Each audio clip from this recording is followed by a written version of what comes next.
আবৃত্তি করছি কোনো এক মাকে।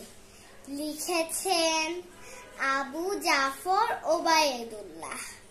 কুমড়ো ফুলে ফুলে নুয়ে পড়েছে লতাটা, সজনে ডাঁটায় ভরে গেছে গাছটা।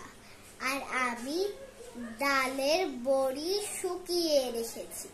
খোকা, তুই কবে আসবি, কবে ছুটি? চিঠিতে তার পকেটে ছিল ছেঁড়া আর রক্তে ভেজা। মাগো, ওরা বলে সবার কথা কেড়ে নেবে, তোমার কোলে শুয়ে গল্প শুনতে দেবে না। বলো মা, তাই কি হয়? তাই তো আমার দেরি হচ্ছে।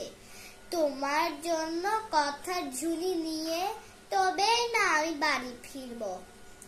লক্ষ্মী মা, রাগ করো না, মাত্রটা আর কটা দিন। পাগল ছেলে। মা পড়ে আর হাসে। তোর উপরে রাগ করতে পারি?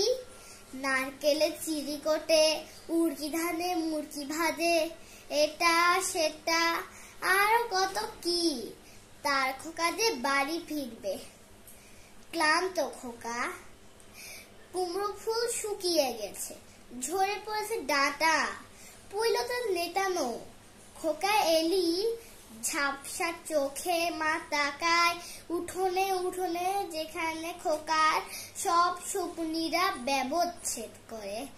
তারপর মা দাওয়ায় বসে আবার ধান ভানে, বিন্নি ধানের খই ভাজে।